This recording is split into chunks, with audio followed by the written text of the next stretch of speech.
Pokémon Scarlet and Violet are finally here, and I'm here to beat a hardcore Nuzlocke of it using only shiny Pokémon. You heard right, a hardcore Nuzlocke using only shiny Pokémon. I spent hours of my life shiny hunting in this game just to delete them when they fainted.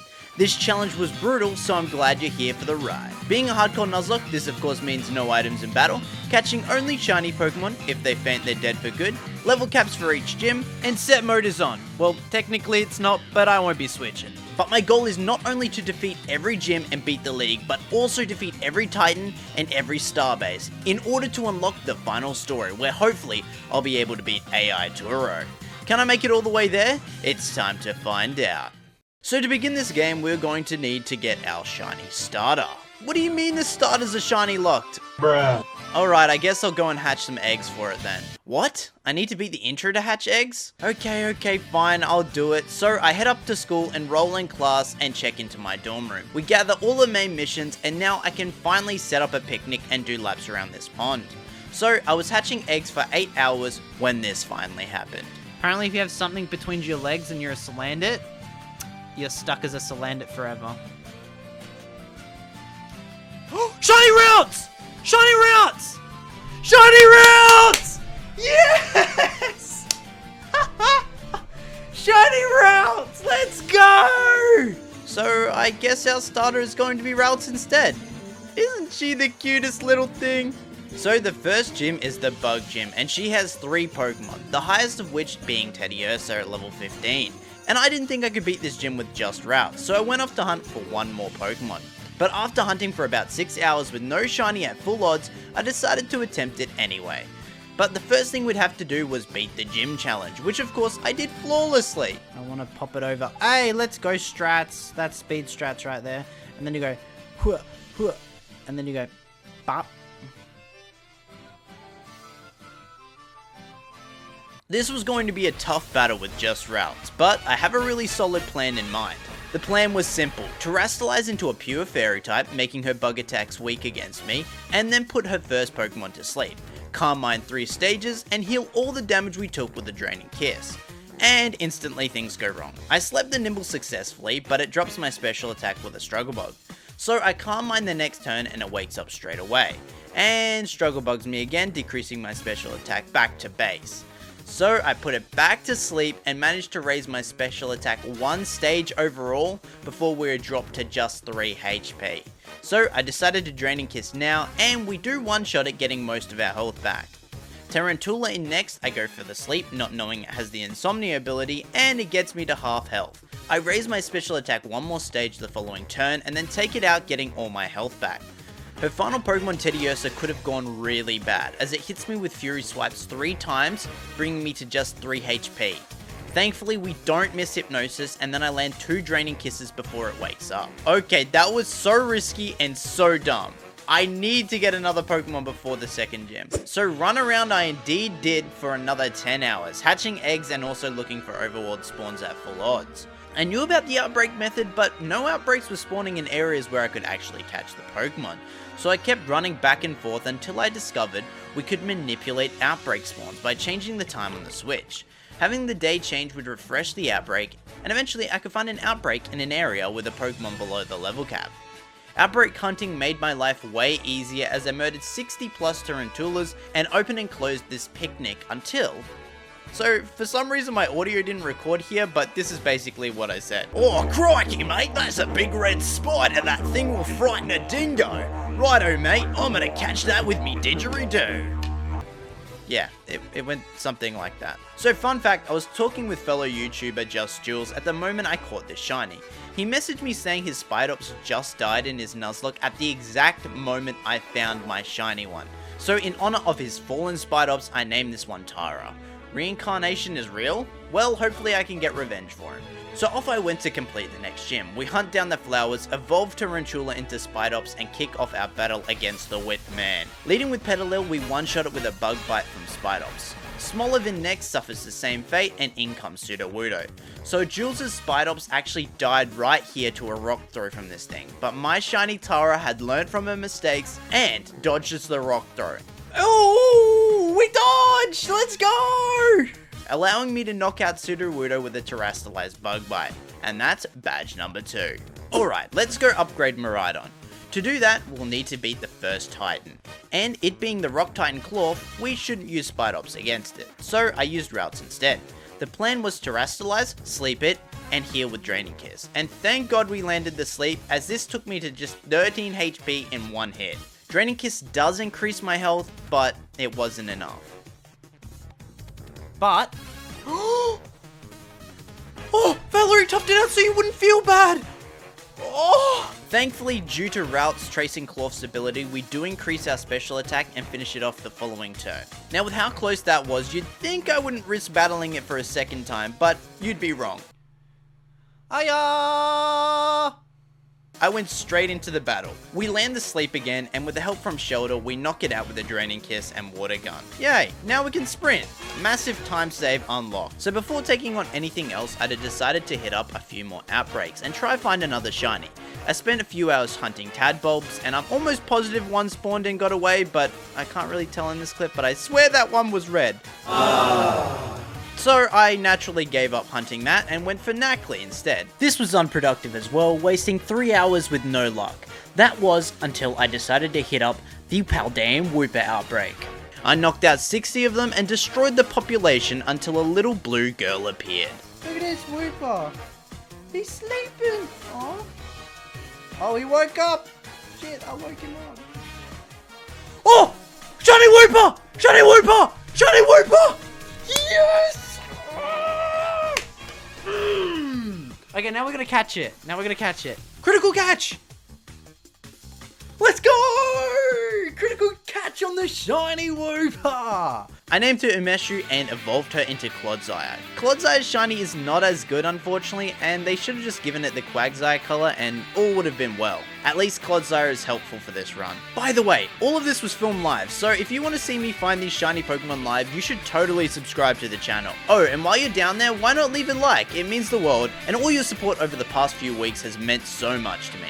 Alright, what's next? Ah yes, the Bird Titan. With our newly evolved Wooper, Clodsire manages to deal decent damage with Poison Tail and lands a poison tanking wing attacks until we take it out. What I failed to realize was for this Titan you go straight into battle 2 without the chance to heal.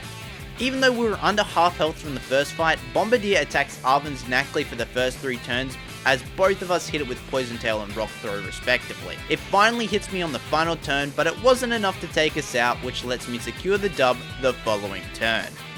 This Mabosstiff storyline is so good, even the second time. Next up is Starbase number 1. Thankfully none of my Pokemon can get knocked out from these auto battles, and after knocking out 30 Pokemon, out comes Giacomo. Now this guy leads with Pawniard, and I take it out with a dig from Clodsire. But the scary thing is the Starmobile. We take 2 special defense drops and I land a dig, dealing barely any damage. Our defense is dropped again, so after hitting it with another dig, I swap to Spidops. I Terastallize the bug and go for some super effective bug bites, and we get it down to red, but we get dropped to red ourselves. So to save Tara's life, I swap back to Clodsire to finish the job. Alright, the first team Starbase is down, and we can head over to the Electric Gym. Clodsire should come in pretty handy for this one. But before we're able to challenge this gym, we have to fight Nemona. Her Rockruff counters my Spidops type-wise, so I swap to Clodsire and dig, knocking it out. Pawniard next annoyed the shit out of me, digging after I dug, so we had both dug, and since we were both underground, we missed the dig, and its dig hit me. Yeah, that makes sense. So in the end I hit it with a Poison Tail instead. Quaxwell in next gets Terastallized, and I Terastallize Curlier. We live on 1 HP again and get it quite weak with a Draining Kiss. I swap to Spidops the next turn, who tanks a Water Pulse but gets confused in the process. We tank the next Water Pulse and thankfully she doesn't hit herself in confusion and finishes off her Quaxwell. Classic Nemona L, but damn that was kinda close. Ladies and gentlemen, it's time for the Iono Zone. Oh god. Alright, it's time to play Where's Waldo again. I'm looking, I'm scanning. Acquired. Look at Waldo. There he is. Waldo found. Now it's time to battle. Wattrel in first, I lead with Curlier, and it does paralyze me, but we do manage to take it out with a Draining Kiss, as Belly Bolt comes in next. I swap over to Clodsire as it tries to hit me with an electric move, and we dig the next turn and take it out in one hit. Luxie goes down in just one dig as well, and finally in comes her electric Mismagius, but I can't hit it with dig as it has Levitate. We deal decent damage with Poison Tail and the Mismagius confuses me. Thankfully we don't hit herself and get 2 more Poison Tails off before swapping into Spidops. It confuses her as well, but yet again we don't hit herself and manage to take it down, earning us Gym Badge number 3. Time to go get another shiny, I'd say. And it just so happens a Rotom outbreak was happening right next to the city, so I decided I would spend a couple of hours here and see what happened. But as soon as I'd knocked out the 60 Rotom, the red boy spawned in straight away. Shiny Rotom! Shiny Rotom! Shiny Rotom already! What? That was like 10 seconds!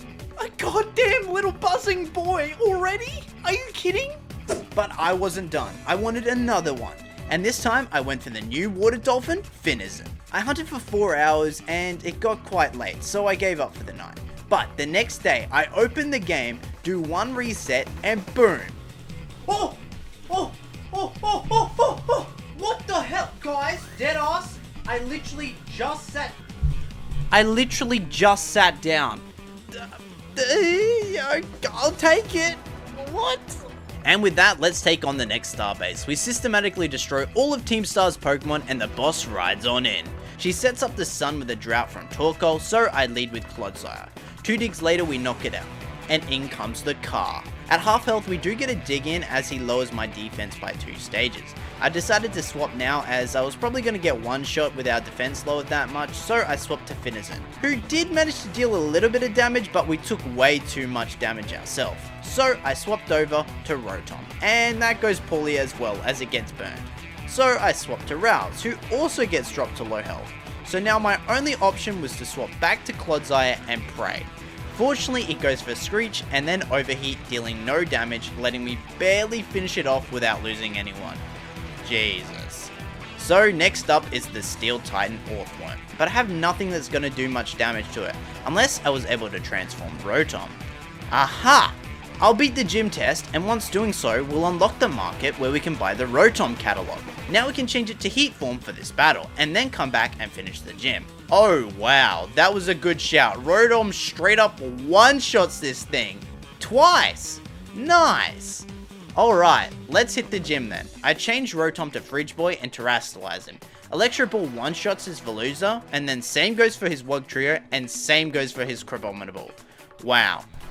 So Rotom just one-shot the Titan, and now it just one-shot the leader. Hey! Here, hold this. Edit something here.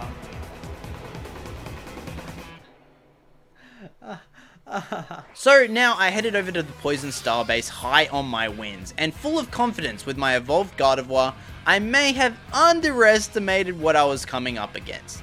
This guy has 4 Pokemon, and we managed to take out 2 of them, as most of my team besides Clodsire is dropped to red and poison. Muck does lower Clodsire's accuracy as we drop it to red, so to fix that I swap over to Rotom and finish it off using Volt Switch. But for some reason it doesn't switch us out. Am I dumb for thinking that should have switched me out, or what happened there? So I manually swap to Clodsire and get poisoned on entrance. We do have leftovers however counteracting the poison, but 2 digs gets the car to just under half health. With my team on the edge, I swap to Gardevoir as a last chance to keep someone alive. If it goes for a poison attack, we die, and if it goes for a flame charge, it'll let me survive. And it goes for flame charge. This lets me hit it with a Psybeam and win the fight. We barely scraped through this fight. I mean, look at this team. It's been destroyed. It's all poisoned and all in red. It's horrible, but still no deaths, so at least that's a positive.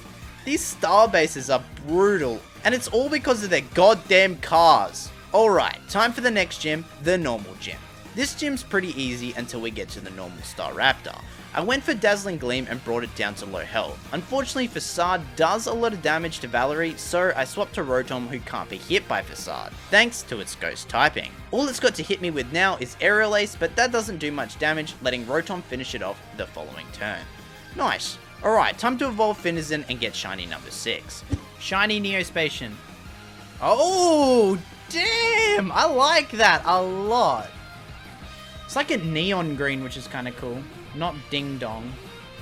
Oh, big dong. Oh, big dong? Big dong. Oh! Shiny Noibat! What? Shiny Noibat! Black and green bat! Yeah!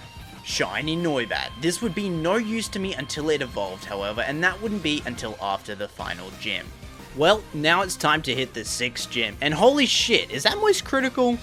Anyway, that's the Ghost Gym, and what I really love about this is it's actually a double battle, which we don't get a lot of in this game. Leading with Mimikyu and Banette, I lead with Palafin and Rotom. I break Mimikyu's disguise with a flip turn from Palafin, activating its ability for later. I then send in Clodsire and she tanks a lot of damage poisoning Mimikyu with its Poison Point ability. Unfortunately, a foul play doesn't quite take out Banette, but Clodsire tanks the Sucker Punch from Banette and Rotom finishes off Banette the following turn. Clodsire then gets Mimikyu low enough with a Poison Jab where Poison finishes it off. She sends in both Toxtricity, who she makes a Ghost type, and Houndstone. I Terrestrialize my Clodsire and Dig as Foul Play brings Toxtricity under half health, but my Pokemon take barely any damage from Hyper Voice and Houndstone uses Shadow Force. The following turn though, Rotom is able to finish off Toxtricity with a Volt Switch and switches into the Superhero Dolphin, who can tank the Shadow Force. Houndstone does survive Clodsire's Dig, but the following turn we take it out. Good stuff. Alright, time to head over to the next Titan. This is pretty scary because the only Pokemon that can really do anything is Palafin, and it's also my favorite Pokemon on the team, so I really don't want to lose it. So leading with Palafin, I flip turn, Terrestrializing, dealing half its health on one hit. Switching into Clodsire, we get taken below half in one hit and get flinched, so I swap back to Neospatian. Oh yeah, it's me, Neospatian, Zero to Hero. I'm looking like a beast now. And it somehow outspeeds us, but we do survive and finish it off with another flip turn.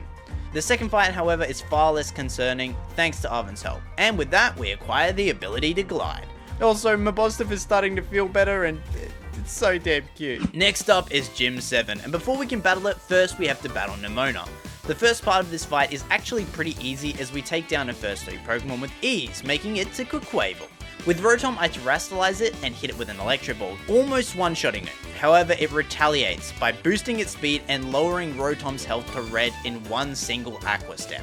Not wanting to risk Rotom's life, I swap back to Palafin, and Aqua Jet does barely any damage on the switch in. But Aqua Step does so much for some reason the next turn, getting it low as well. Why is that deal so much damage? Why? Thankfully though, Acrobatics is enough to finish it off. Cool. Hey,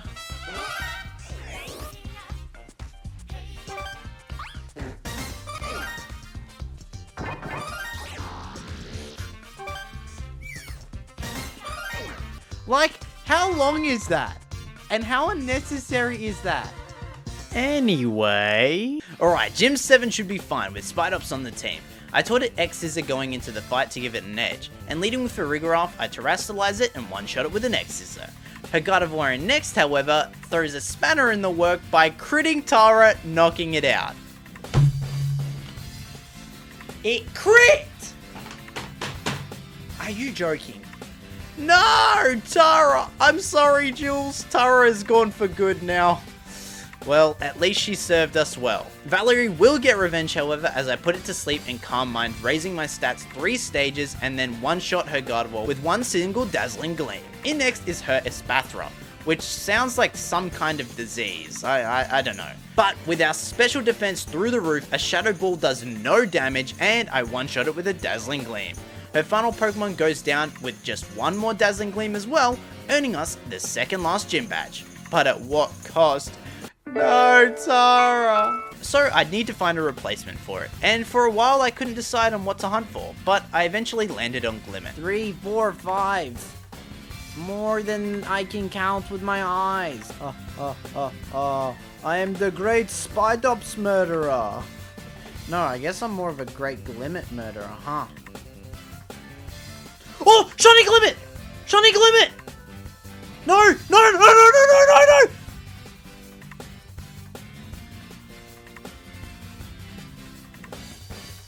if that thing fucking despawns.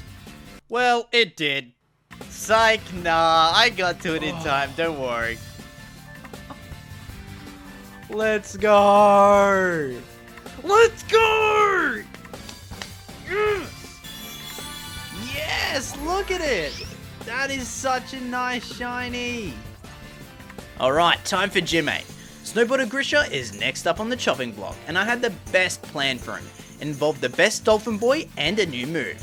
So I flip turned out and swapped into Glamora against Frostmoth, setting up the Stealth Rocks. I then take down Frostmoth with a Power Gem as we are both brought to low health. From here I swap back to my new superhero-fied Dolphin, who now has an Expert Belt on. Everything that enters the battle now takes 20% of its health on entrance, and then Drain Punch with Neospatian one-shots it and fully heals it. We do that to Beartic, Titan, and finally, the Altaria. And that's the final gym badge acquired, but we have a lot left to accomplish. First of which is the Fairy Team Starbase. It was pretty manageable thanks to having 2 poison types on the team, so we take down the car and learn a little bit more about the mystery of Team Star. There's only one more Titan and one more Starbase to go now, but the Titan was the closest, so that's where I went. Titan! This Titan was a piece of cake thanks to Gardevoir, who put it to sleep, calm-minded, and then knocked it out with 2 psychics. The second battle was a little closer as I put it to sleep again, but it woke up first turn and knocked Gardevoir down to red, with just one single Aqua Tail. I swapped over to Neospatian and then flip turned into Noivern, and I Super Fanged, assuming it would chip away half its health, but I swear that does not look like it chipped away half its health. Nonetheless, Noivern then takes it out the following turn. With Dodonzo defeated, the Sushi Fish reappears from the Catfish's stomach, but Gardevoir and Greedent manage to take it out no problem. Good Greedent! Arven whips up a fine sandwich, and just like that, Miraidon is all healthy again. Oh, and of course the cute pupper is as well. I'm not crying, you're crying. Alrighty, final star base, here we come. We run up through the base, defeating all the Star Grunt's Pokemon until we arrive at the big boss lady herself. All goes according to plan as Noivern takes out Annihilate without taking any damage, and in comes Persimmon. Unfortunately, the Rugby Monkey dodges the attack and knocks Noivern below half. Not wanting to risk its life, I swap to Palafin, who barely lives a close combat, surviving on just 7 HP, and thankfully, Acrobatics takes it out. Once the car comes in though, things get very concerning, as not only does Clodsire deal barely any damage to it, but now it's raising all of its stats. I swapped it out to Gardevoir, but that takes too much damage on entrance, and the only thing left that won't get one-shot is Rotom. Thankfully, I was smart and switched it over to Fan Form, so we had access to Air Slash. This did solid damage, and Combat Talk didn't do shit, so in 3 turns we finish off the rest of its health. Every main mission was now complete, but I had a secret mission, a goal I'd had since the very beginning, and that was to acquire a shiny Kingambit. Ever since my first playthrough of this game, I knew what I wanted. I knew what I needed, and that was a zooming blue Kingambit on the team. So I sat there resetting the spawns over and over, seeing countless toilet paper looking flittle outbreaks appear, until finally, the chosen one, Bishop Outbreak, appeared. Oh, Bishop Outbreak! Yes! Oh my god! Yes! That's just the first part. Now we're gonna actually hunt the Bishop.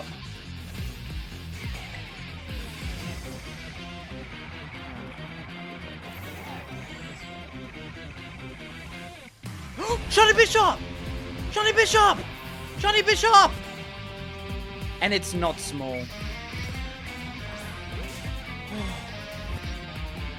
Oh! Leave me alone, other Bishop, Red Bishop, you're not cool! We like this Bishop! Yes! 2, 3. Yes! Yes! Shiny Bishop! I can't believe it! This was one of the Pokemon at the very start of the Nuzlocke. I said, I will get a shiny Bishop. I will get one. And I got one! And now we get King's Gambit! Yes! I name it Queen Gambit because she's a woman, and defeat 3 Bishops surrounded by Pawniards. This gives her the strength to fully evolve, and my god, I think I found one of my all-time favorite Pokemon. Dude. Look at it! It's so clean! See, what did I say? The blue with the red and the great ball? Damn, that is just... Oh, So what next? We have the final battles for every road, but firstly I think I'll take on the Elite Four and the La Primera. To be ready for that, I need to do some final training, and so I raised my team to level 60 and changed all their natures with mints. These were going to be some difficult battles, so I had to come prepared. But it was time to battle. Or not, I guess. It was time for a quiz. So we do that, and now it's time to battle. Apparently the music was glitched last time I played this, and thank God, because I did not want to hear that horrible beeping intro ever again. Okay, the Elite Four theme does kick ass, I like it. First up is the ground specialist. She, that's right, she, I know, kind of gender bent looking character here, is very difficult as my team had very few things capable of dealing solid damage to it. Nonetheless, leading with Wishcash, I lead with Palafin, who gets it low and the flip turn finishes it off. Swapping back to Palafin against Donphan, it lives on 1 HP thanks to its sturdy and deals decent damage with Equate. Dugtrio in next, I knock out with 1 Jet Punch, and same goes for Camerupt. But when Clodsire appears, I swap over to Rotom and hit it with a Blizzard. Next up is the Steel Specialist, so I added Clodsire on and removed Glamora. We flip turn with Palafin and go into Clodsire. It sets up a Stealth Rocks, which is super annoying, and then take a lot of damage from Copperaja. Swapping over to Noivern, it finishes it off with a Flamethrower. Corviknight is then taken down by 2 Flamethrowers as well, as it wastes a turn raising its defense. Up next is Magnezone, who we take to 1 HP with an Overheat from Rotom. We then Volt Switch the following turn, finishing it off. Back to Palafin we go to take on Bronzong, and we do manage to take it out with a couple of Drain Punches, as we heal all the damage we take from its Zen Headbutts. She terrestrializes her final Pokemon Tinkaton, but 1 Drain Punch is all it takes to get it to red, and us back to full HP.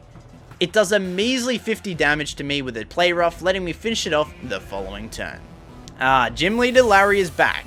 Leading with Tropius, I lead with Palafin. As per usual, I swap over to Rotom, and we tank its Solar Beam. The next turn we take it out with a Blizzard, and in comes Staraptor, who goes down to a Blizzard as well, and in comes Altara. We set up a Stealth Rocks and take it down with 2 Power Gems from Glamora. His next Pokemon, Oricorio, confuses Coralie, but we manage to hit through it, taking it down with a single Power Gem. Finally, Flamigo, the Flamingo without the end, gets some balloons on its head, but 2 Dragon Pulses from Noivern takes it out. The final Elite Four member is a Dragon Specialist, and he leads with Noivern. This is annoying because it has Super Fang, and so now my God of War's health has been chunked down to half in just 1 move. But we do take it out with a single Dazzling Gleam. Dragalga next goes down to a single Psychic, and I swap over to Glamora to set up the Stealth Rocks. Not realizing Haxorus has Iron Head though, we get hit real hard, but thankfully hang on due to friendship. Yes, Glamora, I wasn't ready to lose you just yet. Alright, I swap to Queen's Gambit and tank the hit before taking out the Haxorus with a Koto Cleave. Koto Cleave then knocks out Flapple next, and in comes Excalibur, who terrestrializes Pure Dragon so I can swap over to Rotom and take it out with a Blizzard. Alright, champion time! Leading with the Spathra, I terrestrialize my Dolphin and flip turn out as it sets up a Reflect. I swap into Rotom, who tanks the first Lumina Crash and barely doesn't knock out a Spathra. The second Lumina Crash however did so much more damage for some reason, I don't know why, but we did survive taking it out. I swapped into Robin next, who uses Flamethrower, burning her Go-Go, letting me take it out in 2 turns, and with Reflect finally wearing off, I can swap over to Queen's Gambit to deal physical damage against Veluza, who one-shots it with a Koto Cleave. Avalugg next tanks a lot of hits from Neospatian, but we eventually take it down with a Drain Punch. In next is her King's Gambit, and 1 Drain Punch is all we need to take it out and heal to full. This leaves just her Glamora, and 1 Big Boy Wave Crash takes it out. Nice, that league was really easy. Some points were close, but we made it through that with no deaths. Awesome. But our adventure is yet to reach its climax. I still need to defeat all 3 final battles. So firstly, I head over to fight Arven, who wants to test his skills before we step into Area 0. This battle was really easy, but I messed it up as I was half asleep and forgot Garganacl actually knew Earthquake, as I used Dig with Clodsire and he hit me while I was underground, which ultimately led to Umeshu's death. Rip to the goat, you got me so far, but apparently it was your time. The rest of the fight however went quite smoothly, and our first main storyline is now complete. On to the next. This takes us to our battle with Cassiopeia. Clavel tried to trick me into thinking it was him, but actually it's Penny, who is the leader of Team Star. Her team is full of evolutions, but ultimately it's not that difficult to beat.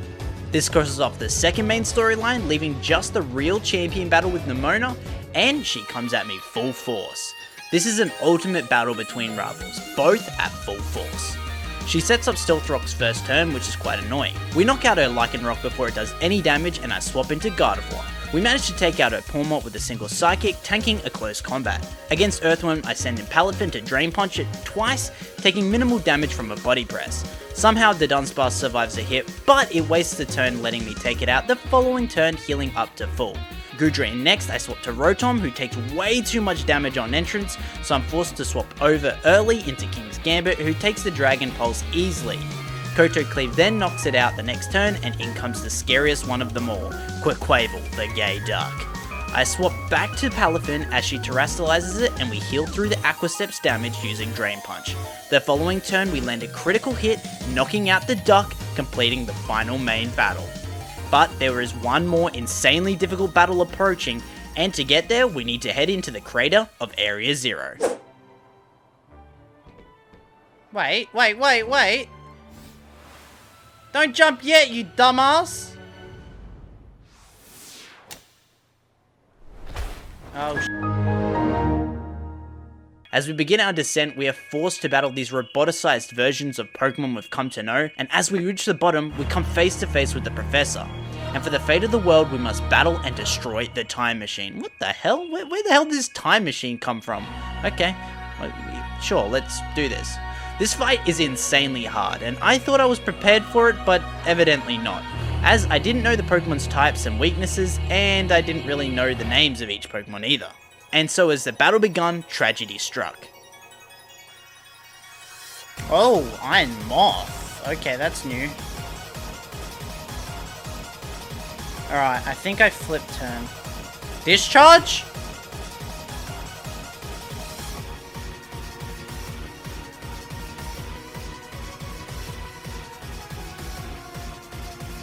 What? Against the Iron Moth, I then send in Gardevoir and knock it out with a Psychic. Iron Hands in next, I figured out it was a fighting type, and I terrestrialized, making a huge mistake as I used Psychic without Stab and getting knocked down to just 1 HP. Thankfully, Valerie hangs on long enough to take it out, but Iron Jugulis, however, comes in and outspeeds it, knocking it out. What even is Iron Jugulis? What even is that name? Fortunately for me, Rotom hangs on from 2 fatal hits, allowing it to take it out with a Blizzard. Did I Volt Switch? No, I fucking Electro Balled. Oh, this...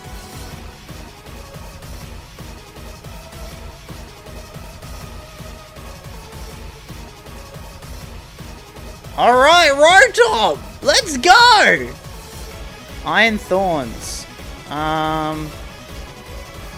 Well, I have no clue what fucking type that is. Iron Thorns in next, however, takes solid damage from a Blizzard, but takes down the Flash as well. I send in Coraline next, and finish it with a Power Gem. His second last Pokemon is now the Iron Bundle. We take it out with a Power Gem as well, leaving just the Iron Valiant. Okay. Its head pops off. Oh! What? That is badass! Is that Gardevoir or Gallade? Or maybe both of them mixed together, is sort of what it looks like. Unfortunately for Coraline, it outspeeds us, knocking us out with a Psycho Cut. So I send in King Gambit now, who gets one shot as well. Oh no, not King Gambit, that's my favourite one! And now all we have left is Noivern, who is probably weak to its fairy typing. So I just go for the Air Slash and Pray, and we outspeed it and flinch it, meaning it doesn't get to hit us, and we can hit it the following turn, securing us the win. Wow, that was close. Oh, you defeated AI Toro. Oh my god. But I lost all of my Pokemon. That's brutal. And with that, we barely scraped through the final fight of the game and complete the run. Either way, my name's Ed Sheeran. What? Yeah. Epic music plays. I like it when you hit like, hit subscribe, and leave a comment. Yeah. And that's the end of the video.